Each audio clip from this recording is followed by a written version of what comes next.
కలంకః కస్తూరే రజనికరబింబం జలమయం కళాభిః కర్పూరైః మరకతకరండం నిబిడితం అతస్త్వద్భోగేన ప్రతిదినమిదం రిక్తకుహరం విధిర్భూయో భూయో నిబిడయతి నూనం తవ కృతే.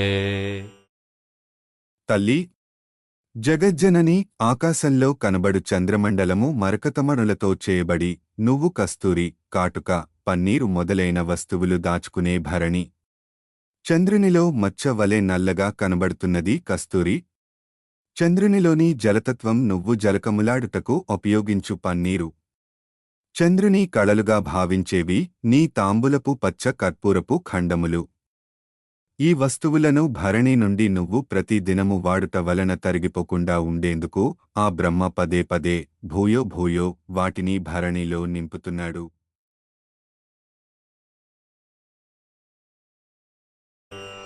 పురారాతేరంతః పురమసి తతస్త్వచ్చరణయోః సపర్యామర్యాదా తరళకరణానామ సులభా తథా హ్యేతే నీతాః శతమఖముఖాః సిద్ధిమతులాం తవ ద్వారోపాంతస్థితిభిరణిమాద్యాభిరమరాః.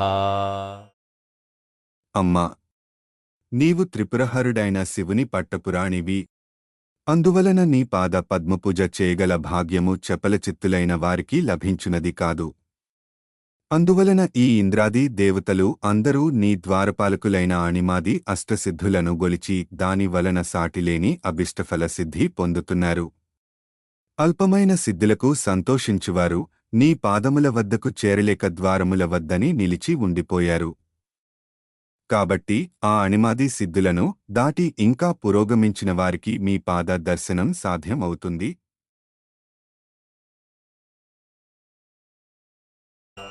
కలత్రం వైధాత్రం కతి కతి భజంతేన కవయః శ్రియో దేవ్యాః కో వా న భవతి పతిః కైరపి ధనైః మహాదేవం హిత్వా తవ సతి సతీనామచరమే కుచాభ్యామాసంగః కురవకతరోరప్యసులభః. అమ్మా, పతివ్రతా శిరోమణి, తమ సాహిత్య ప్రతిభ వలన మహాకవులు సరస్వతి వల్లభులుగా పిలువబడుతున్నారు. సిరిసంపదలు కలవారు లక్ష్మీపతి అని పిలువబడుతున్నారు. కాని నీ ఆలింగనము ఆ కురువక వృక్షానికి అనగా గోరింట చెట్టుకి కూడా లభించలేదు. కవి సరస్వతీపతి అవుతాడు, ధనవంతుడు లక్ష్మీపతి అవుతాడు. కాని పార్వతీపతి మాత్రం మహాదేవుడొక్కడే. గోరింట చెట్టును ఆలింగనము చేసుకొనిన పరమేశ్వరుడు పతి అగునని సకులు చెప్పినా తన తపస్సుతోనే పరమేశ్వరుని పొందినది పార్వతీదేవి.